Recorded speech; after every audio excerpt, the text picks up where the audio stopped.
Bobby Owsinski's Inner Circle. I'm Bobby Owsinski, and this is a show all about music, music production, and the music business. My guest today is game composer and producer Dren McDonald. First thing, there are some things about the brain that I think every musician should know. In a book entitled The Musical Brain by Lois Fard, she notes 5 different things that are really important in learning and perfecting our instrument. The first one is we're as hardwired for music as we are for language. Infants are actually born with musical abilities. They can detect a missing downbeat at the age of 2 to 3 days and begin moving to music as soon as they have control of their limbs. They prefer singing to speaking and can recognize variations in complex rhythms at about 6 months, and they have a very good memory for music. Problem is that many of these abilities are lost by the age of 1 because they're just not nurtured. Second thing is that practicing drives brain neuroplasticity. The more we practice, the more our brain changes. These changes are called neuroplasticity. It's a good thing. There are some ways of practicing that lead to stronger brain wiring or greater neuroplasticity, and that means we get better musical skills and stronger memory for music. Third thing is that practicing happens in the brain, not so much in the muscles. You hear the music in your mind and then imagine the movements that it takes to create that sound. So you're feeling the movements in your mind. Research has shown that we practice this way, and all the areas of the brain that would normally be involved when we physically practice are still active. So if we imagine making music, our brain is actually practicing, and the result is nearly the same as if we physically put the instrument on. I guess that means that we don't have to spend as many hours practicing if we just can do it in our minds. The fourth thing is that sleep may be one of the most important practice strategies of all. When we sleep, we reinforce the idea of practice in the brain, not in the muscles. It's been found that several stages of the sleep cycle are vitally important for encoding and then consolidation of memory, our motor skill memory, as well as for encoding and consolidation of our memory of a particular piece of music. Lack of sleep impairs both our initial learning as well as memory for a piece of music. And finally, the visual in music is just as important as learning and making music. Our brain learns by watching someone else play and then develops a template for that motion and for the sound that motion creates. So, observation and listening are really important when it comes to teaching or learning an instrument or a voice. Over the last few decades, we've added a great deal of information about the mind and the body and how they work together. What this may mean is that we can spend more time practicing without actually going near an instrument, and that can be a good thing.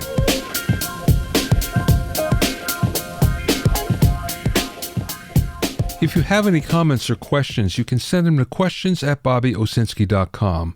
Also, I'm pleased to announce that the 5th edition of my Recording Engineer's Handbook is now available. It's totally updated and includes new sections on the latest cutting-edge recording technology, multiple ways to mic over 70 different instruments, a new chapter on recording immersive audio, new hitmaker engineer interviews, and much more. Get your copy at a special discounted price at go.bobbyowsinski.com/recording-engineer. That's go.bobbyowsinski.com/recording-engineer. You can also find it on Amazon and Apple Books. And remember, you can learn all about the latest in music, audio, and production news when you sign up for my newsletter at bobbyowsinski.com. There you'll also find out about openings for my latest online classes and special events. That's bobbyowsinski.com.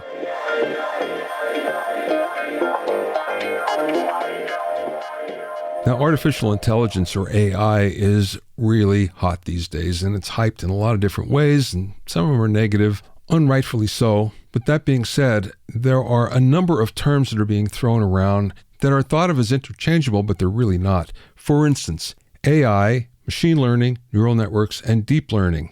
People think they're interchangeable. No, they're not. AI is when a machine is taught to think like a human. Now, this just could be one little thing of how a human works, and that becomes artificial intelligence. Machine learning goes down one level.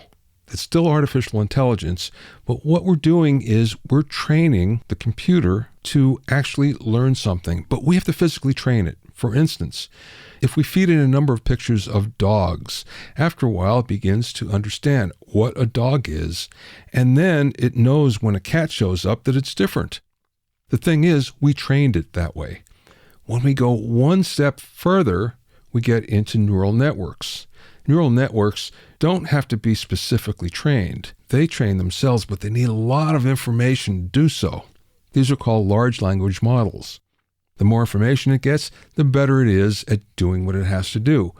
So a neural network basically has at least 3 layers. And if we go beyond 3, it becomes something called deep learning. Deep learning means that it can do several things at the same time. So for instance, like with ChatGPT, if we ask it a question, it understands what that question is by comparing the words, and it understands what's going to come next or what should come next after certain words. But if we go another step and we ask it to translate into another language, then it's actually doing another job on top of that. And it can do others and others and hundreds simultaneously, and that becomes deep learning. So what does this have to do with audio and music? We're starting to see apps that are making top lines for music, that are mimicking music, that are giving us chord suggestions. And in the audio world, there's a number of really good apps out there, and many of them have been using AI for quite some time. For instance, online mastering, Lander and eMaster. Both of them are getting a lot better, and the reason why was, first of all, they were trained on really good models. This is what a mastered song in different genres should sound like. But after millions and millions of songs being submitted, it gets smarter and smarter and smarter. So as a result, this is better today than it was 5 years ago. Sonable has a number of smart apps. They have smart comp, they have smart reverb, they have smart EQ. And there it's figuring out exactly what the EQ, what the compression, what the reverb should be depending upon what it sees for input, how it interprets the song. Acusonics has the ERA bundle, and this is noise reduction. And most of the noise reduction software and apps and plugins, they all are based on deep learning, and that's how they can do their job so well. And then finally from Isotope, who are pioneers in using AI in their plugins, we have Neutron and Ozone. And in both cases, what we're doing is we're training that. We're saying, this is the model. Can you make it sound like this track? And it does a remarkable job of doing so. So don't be afraid of AI. Don't be afraid of machine learning, deep learning, any of those things. AI is a tool. It gets us in the ballpark, but it still needs a human to take it to the next level. The human gives it the strategy. The human gives it the personality. But AI does get us in the ballpark, and it does it pretty well. Look for my AI for music production course and book coming out in a few months.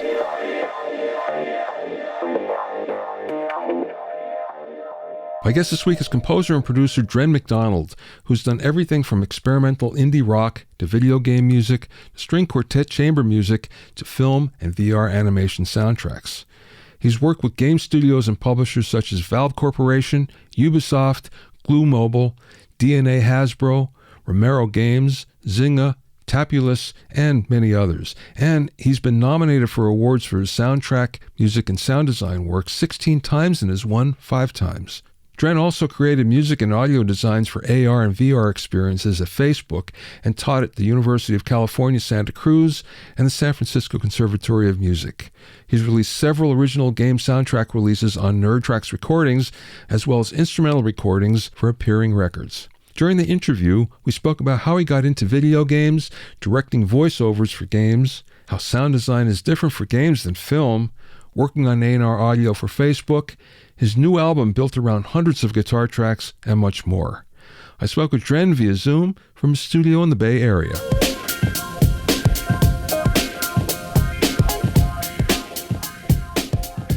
Let's start off with your background first and you getting into the music business and how all that happened.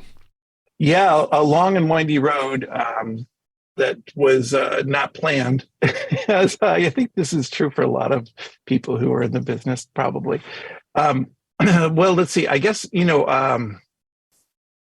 I was very involved in high school in bands and the jazz band, and I was fortunate enough to have a really great jazz band director who was Chuck Wackerman, who you might know the name.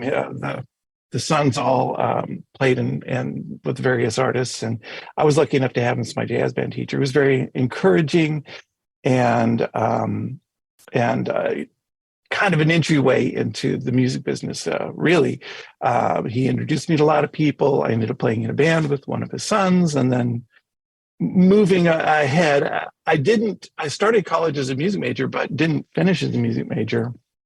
Went to Long Beach State, actually, and I just didn't really like the music program there.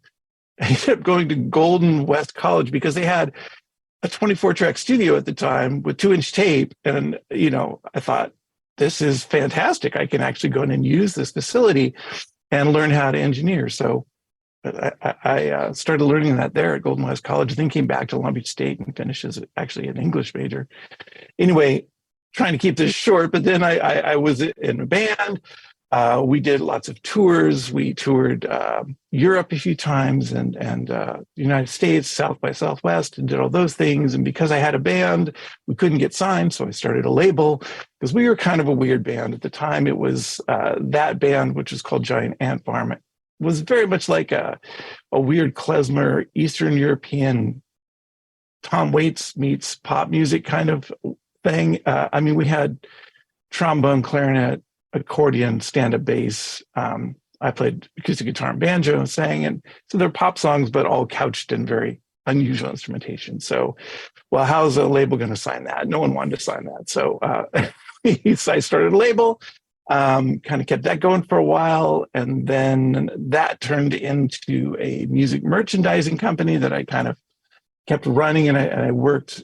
I ran that so I could have a job that would fund the label, and we worked with a lot of various artists like The Residents or the Anticon hip hop label, Peaches. We worked with all sorts of different artists, and then at a certain point, this must be in the early 2000s, I realized that CDs were not going to be bought and sold on the internet too much longer, and I found a new avenue and decided to get into video game music. And I had some friends who were already working in video games, and just started asking them about how to get into it, and started going to events like GDC, which is the Game Developers Conference. It happens every year in San Francisco. Started going to that and meeting some people, and because I had this experience of playing weird music like I did in my band, and having lots of different knowledge of genres and how to record them, and what kind of instruments to use, and all that kind of knowledge seemed to slot in well into a career in writing music and making sounds too for video games. And so then I just started working in games. That's a whole in-depth story, but everything from audio directing to composing to sound designing, and running my own business, my own game audio business. Then eventually working for, at the time it was Facebook, and then making interactive music and sounds for Facebook and working on their library. They have a music library, so I was creating music for that. Creating music and sounds for VR and AR, which is pretty exciting. And I'm no longer there, but now I'm just kind of doing my own contracting and whatnot, and working on various VR projects at the moment, along with releasing a bunch of different records and things over the years. So I don't know, there's the long and short of it. Yeah, it's a good start. Good. All right, good. So let's go back to video games and you getting into it. So what was the first one that you did, and what did you have to do? Let's see. I think the very first one I did, I don't even know if it's still on Steam, but it was a Steam game called Tommytronic. And all I did on that was just some music. Somehow I ended up in contact with this fellow in the UK somewhere who needed music for a game. And I just started cranking out some music and went through iterations with him on the music. And I don't know, I think I created 8 or 10 tracks for that particular game. Really simple. There was no interactive aspects to that game. It was just, here's a level, here's a music that needs to, a piece of music that needs to loop. And that was all there was to that. And then soon after, I started really doing a lot of work in mobile games, which was a lot more in depth as far as, well, we were working a lot on the Tap Tap Revenge series, which was one of the early hits on iOS. And it was a rhythm game, very similar to Guitar Hero or Rock Band, one of those, but you were tapping on your phone in rhythm. And we were actually kind of, we were creating MIDI maps for these tempo maps for the songs. And then we would even edit the songs to create more exciting gameplay. Sometimes we would get maybe 8-minute long EDM pieces, and we had to condense it down into 3 minutes and make it an exciting level to play. And so we were kind of game designing and audio editing all at the same time. But those are some of the early things I worked on, and then ended up doing a lot of work in mobile as that was developing. It seems to me that people that get into doing something, a job in gaming, wind up doing a lot more. And it's almost like, oh, you can do that? Well, do this for me too. And it seems that's been the case with you. Yes, that is very much the case. And that was one reason I really started working on my sound design chops at the time, because as I got to know more mobile game developers, some of the companies were starting out small. This is the rise of Zynga and the rise of many of these big companies now, but they were small at the time. And sometimes they just wanted one person to just deal with everything. So quite often that would just be me. I would be the audio director for the whole project, and so that meant I had to get my sound design chops together, and then oversee the music. And then I started getting into directing VO and doing that sort of thing, which to this day still is not my favorite job in the world, but I can do it. And so you end up just wearing a lot of hats the more you're around. Okay, so let's just talk about directing VO for a second, because I find that fascinating. I know how important it is, but I also know how difficult it can be. So how did you learn how to do it? And then when did you get to the point where you thought, okay, I'm pretty good at this now, even though I don't like it? I don't know if I'm very good at it. I think I've watched good people work, and I think, yeah, those people are really good. They should be doing it. So it's still one of those things that if I can get someone else to do it who's really good at it and really loves it, I'll try and get them if that's there in the budget. But I think that when you start out, at least for me, it was really important to have since these were for games, it was really important to have the game designer there, because they had usually written the dialogue. They had usually written the lines that we were recording. So it was really important to have them there and give us some ideas as to the inflection and the tone that they were trying to get. A lot of times, especially in early mobile games, you didn't have long lines of dialogue, so they were pretty short and could be interpreted a lot of ways. So having at least somebody there was really helpful.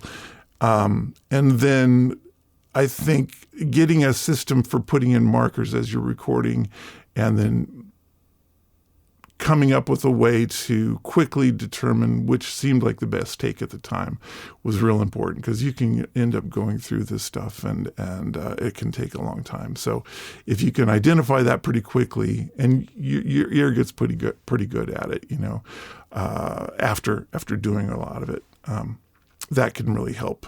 It's like comping vocals, really. Oh yeah, absolutely. It's the same. Yeah.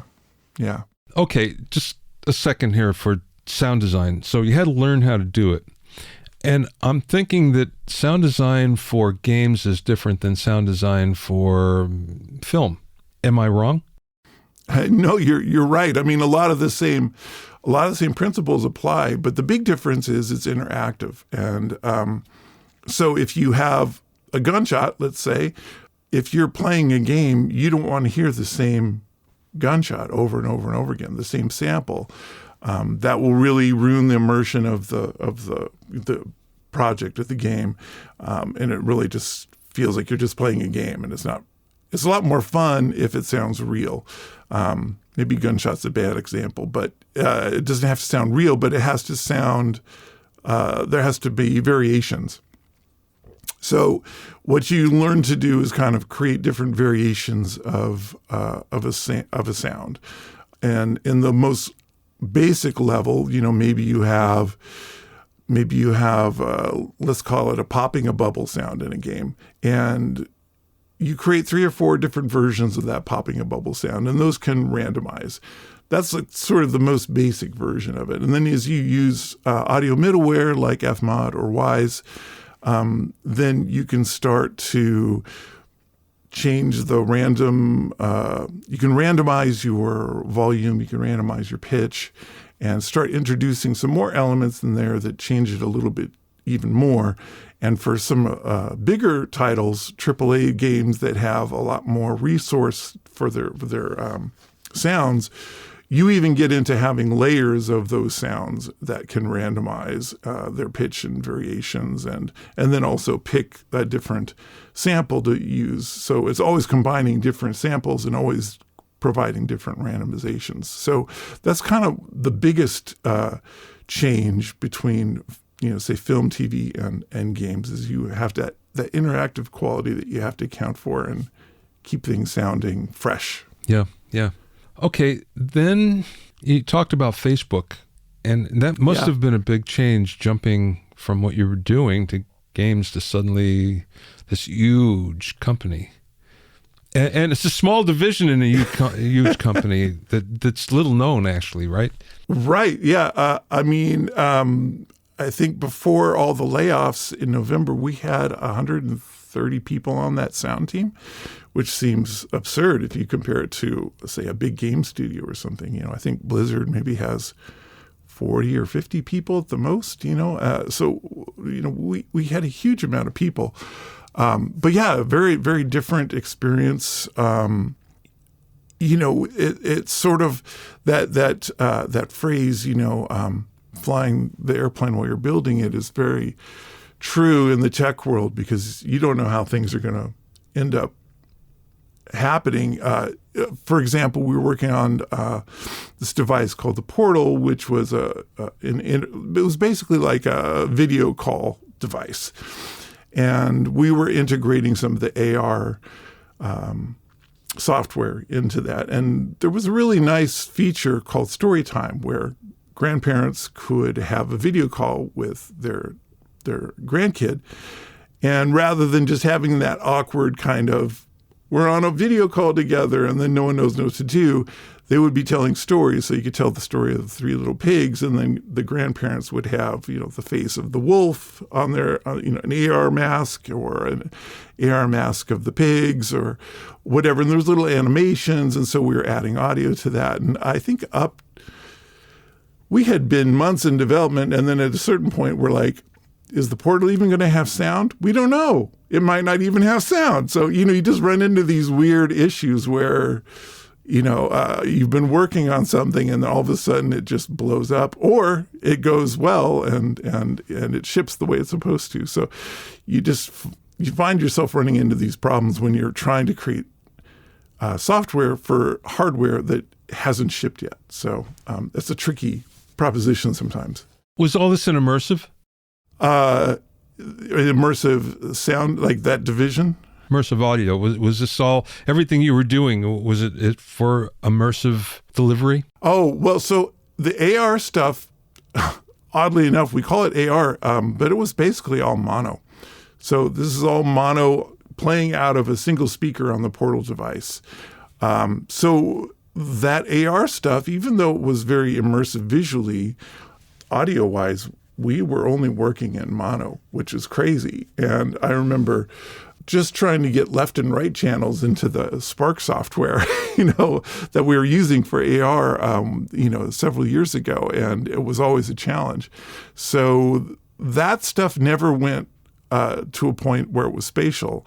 It was always frustrating because we had these VR tools. Like we had Facebook had acquired a company called Two Big Ears with my friends Varun and Abesh had created this software that ended up becoming the 360 encoder that was used for Facebook and VR. And so we had that at our disposal, but we just never got it into the AR space. But it's in the VR space. And so eventually I started working on a lot of VR projects. And that was all very much created for immersive listening, because you're listening back in a headset. Is that how you first get into immersive? Yeah, definitely. Working in the VR stuff, because we were working in with lots of different tools, everything from Unity to proprietary tools to tools like Quill, which is a free animation VR program that used to be owned by Facebook, but then they sold it back to the person who had developed it, and so we were using a lot of different tools to get to the same sort of results. But eventually with some of those Quill projects that we were doing, these were like kind of long form animations in VR, so 360 VR animations. And we would be doing things like for the music mixes, we would mix in Atmos and then re-render those Atmos mixes as binaural and put them in a project. Because we didn't have room in the project to the project wouldn't play back an Atmos file, wouldn't play back an ADM, but it could play back an ambisonic file. But it didn't make sense narratively to have an ambisonic music file in there, so we just left it as binaural and made it a little bit easier to mix the sound design and dialogue into the projects when we had a binaural music mix. Okay, so let's talk about this for a second. So there's a lot of controversy in how you should mix music for immersive. Without going into those, I'm just curious if there was any direction of how you should do it for AR, VR. There was no direction. We were just kind of figuring it out. Again, the building the plane as we're flying it. We were using kind of basic loudness standards to go by. What's usually, used in film. I would think we were somewhere around like minus 18 LUFS for everything in VR. But then as far as mixing for immersive for those types of products, we were just figuring it out. No one was giving us any specs. It was kind of up to us to figure it out. Yeah, there wasn't really any direction for that. And this only came up because we had a few mixers on the team who were starting to mix in Atmos, because we had the Atmos rooms, and we didn't even know where it was going to live as far as these Atmos mixes of the music library. But we just started playing around with it just to figure out how we were going to work it into our workflow. And it turned out that for Quill, for these projects, these VR animations, it worked out very well to mix Atmos and then re-render to binaural. But no, we didn't have any guidelines really. But what did you determine then worked best? Well, specifically for the VR animations and music, doing the Atmos mixes and rendering to binaural seemed to really give us a lot of space in those those final mixes. But there was never. I think the only other time I mixed natively right to Atmos and used it in a project was we had a project called, which you can get into now. It's called Horizon. It's sort of like the Horizon Worlds. It's sort of a social VR environment. And I was mixing some of my music in Atmos and then delivering that in ambisonic format. But there was never a way to get actual Atmos ADM files, into Horizon or any of the products. The best I could do was get an ambisonic file, 4-channel first order ambisonic file in there. Yeah. So your new album you did in Atmos as well, right? I did, yeah. And there's a lot of guitars on that album. There's a lot of guitars. It was really inefficient. There's I have some tracks that are up to 600 or 700 tracks of guitars just being layered over in each other. Yeah, it's a little nuts. So I did use Atmos. I had mixed my last record, this project called Polyhedron, in Atmos, and that was sort of the first one that I tried. And so this is the second one. And And it seemed to be a good fit for especially this kind of recording. It's along the lines of, say, if you've ever heard Steve Reich's not Different Trains, Electric Counterpoint, which is on the same album as Different Trains. It's Pat Metheny playing these guitar parts, this guitar piece, and he's just layered over and over again. But I don't think there's even more than 15 guitar tracks. So that was a little bit of the inspiration for this, and then I just kind of started going nuts. Let's talk about going nuts and the reason for it. Every time you layered a new track, would it be a different sound, or was it just a vibe thing, or was it just to make it bigger, or what was the reason for all these tracks?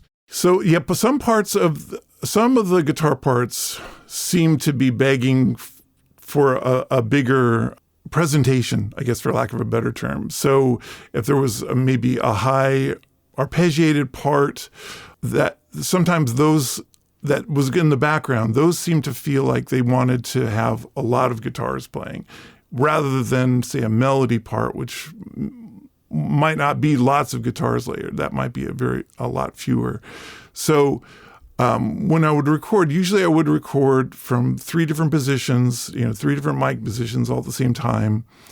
And I would, at the very least, record 3 different guitars. So that would give me 9 tracks per part.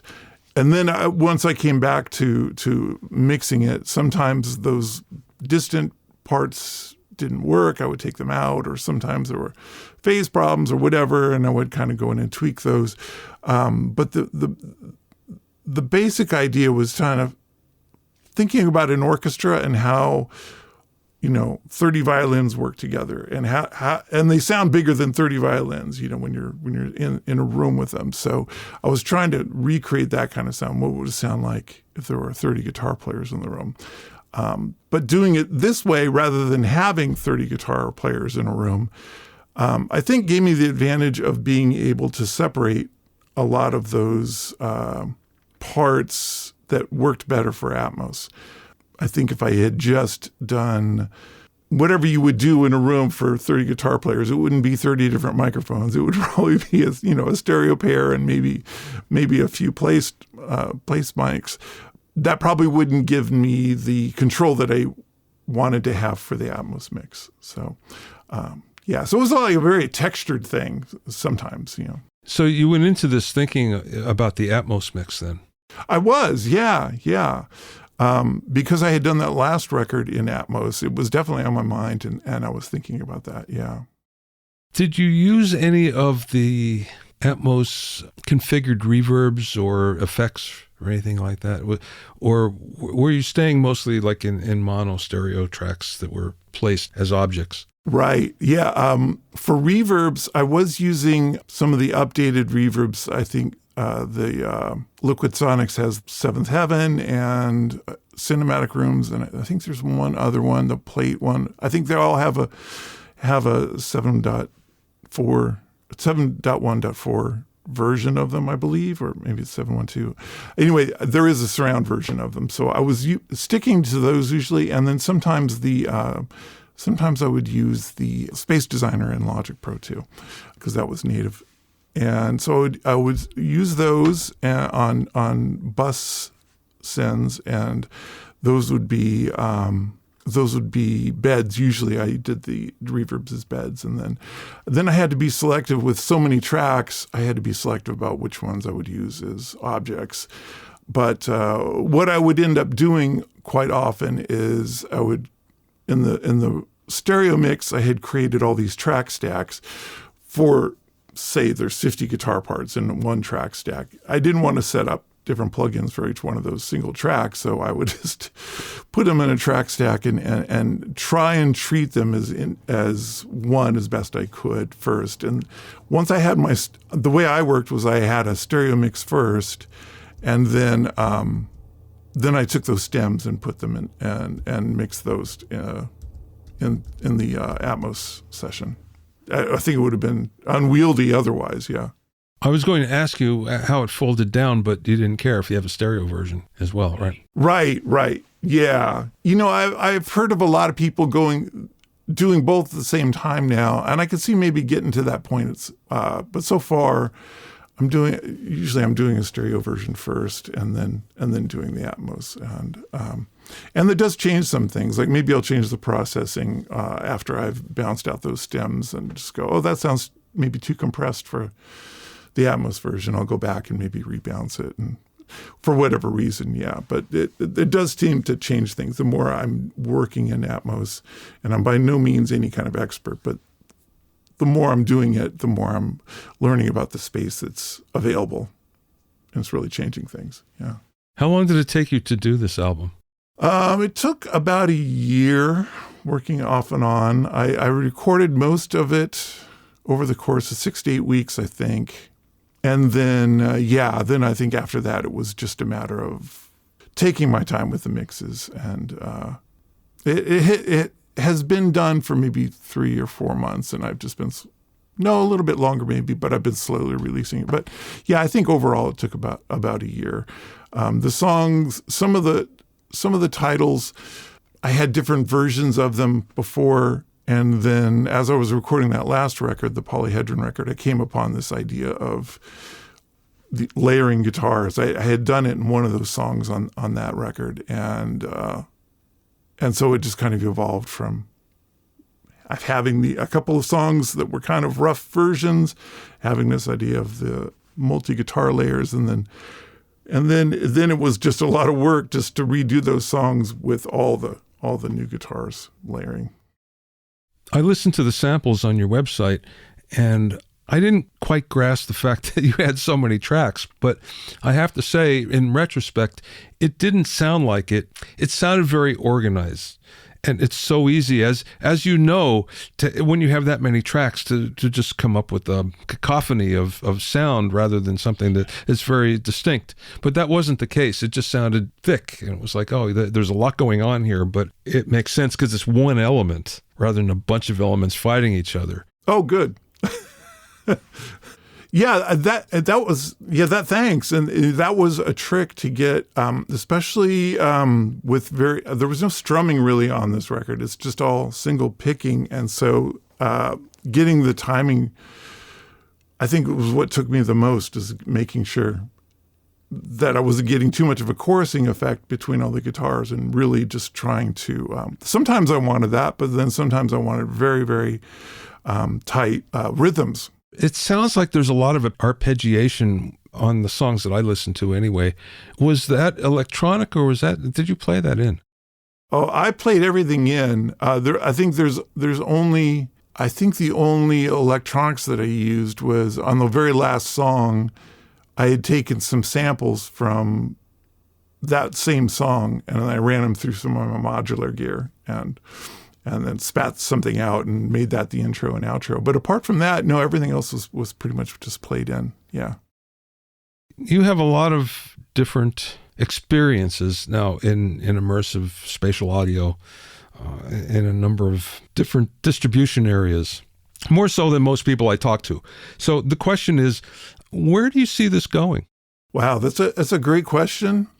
I think it's really hard to not look at Apple as kind of leading the way on this stuff. I mean, they've kind of led the way on Atmos. I don't think anyone would be making these Atmos mixes if it wasn't for Apple pushing on it so hard, and then having AirPods. But, they're going to be releasing this new headset in a few months. I think that'll be a big indicator as where some of this will be going. If I had to guess, I would say, that we'll probably all be using some sort of glasses in the future, maybe instead of phones. And hopefully we have a great audio experience to match that. And given what they've done as far as their and I don't work for Apple. I just, this is just like, just reading the tea leaves, it just seems like they're a little bit ahead of the curve on all this. But seeing what they've done as far as matching your watch with your phone, with your AirPods, that's probably going to all get integrated into whatever this headset or glasses thing is going to be. I think that, we're already seeing people enjoying spatial audio with their Apple products and starting to understand.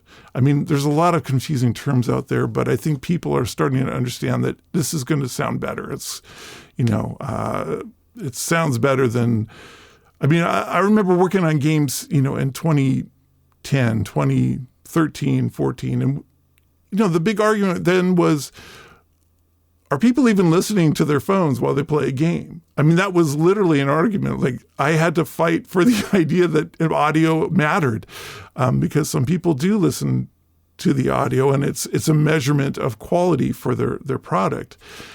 And now that's not a question anymore because of AirPods. People are always listening to their phones. They might be watching a video and then they're playing Angry Birds or whatever. I dated myself, but whatever the Clash of Clans. No, that's even old. So I think that, my point being is that we're getting used to the idea of quality audio because of some of these products, and everyone's following suit. I think Samsung has some earbuds now that are Atmos ready, I believe, and we're just seeing that start to happen across the board, and it's going to eventually become important to people that things sound good. So I hope that translates into whatever this next wave of glasses or computing experience might be. It certainly is in games. You can see that with, whatever the new console games, like this last God of War game sounded really terrific. And you can just see the bar getting raised on all these products. A little off the subject, what's one thing that people don't know about what you do or don't understand that you wish they did? There's so much, really.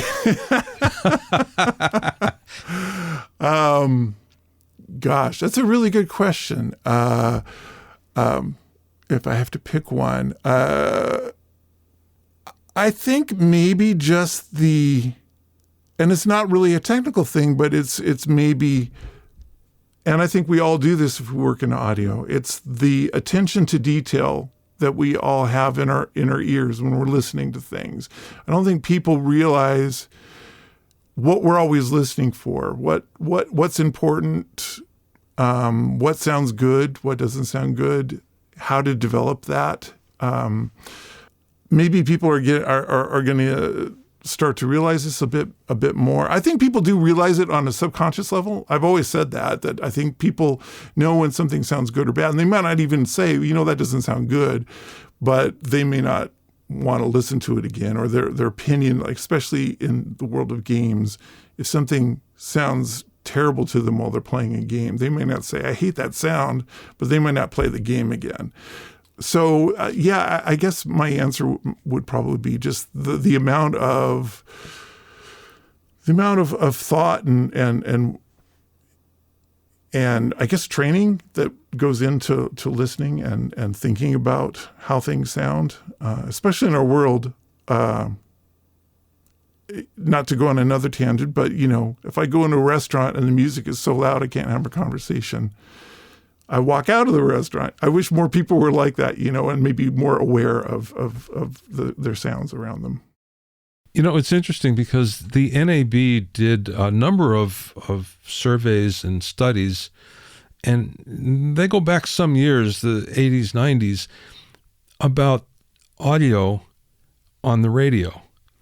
And what they discovered was if the audio is bad, people will not listen. They'll change the station. And that includes if it's too compressed, if it's too distorted. So as soon as that happened, then radio program directors started to look at their audio signal path a little more and say, okay, wait, we better change this or else we're going to lose listeners.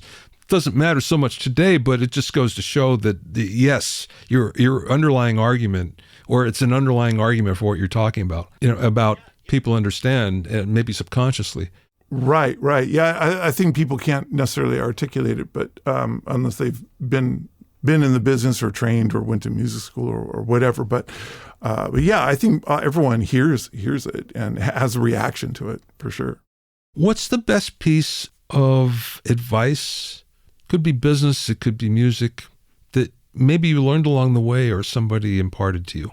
I get it's something I kind of go back to. And so it's very simple, but I think just being persistent and that kind of covers a lot of areas, being persistent and creating what you want to create, being persistent and trying to find gigs or trying to learn. I think learning is just such a huge part of what we do. We're always learning. I'm constantly learning, and I feel as though I want to be persistent in that. Yeah, I mean, without getting too lengthy, I would say, being persistent and all those things can only help you. I don't think it's going to hurt.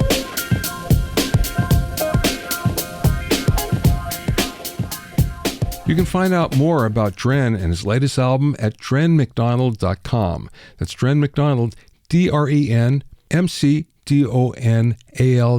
Dren McDonald, all one word, .com. Thanks for listening and being in my inner circle. Remember, if you have any questions or comments, you can send them to questions@bobbyowsinski.com. Remember that you can learn all about the latest in music, audio, and production news when you sign up for my newsletter at bobbyowsinski.com. There you'll also find out about openings for my latest online classes and special events. That's bobbyowsinski.com. To listen to the episodes of Bobby Owsinski's Inner Circle, go to bobbyowsinski.com and select the podcast tab, or go to bobbyoinnercircle.com, or you can find it on Apple Podcasts, Amazon Music, Stitcher, Mixcloud, Google Podcasts, Spotify, Deezer, TuneIn Radio, Radio Public, and Podbean. At bobbyowsinski.com and bobbyoinnercircle.com, you'll also find a sign-up form for my newsletter and for alerts for new podcasts. This is Bobby Owsinski. I will see you next time.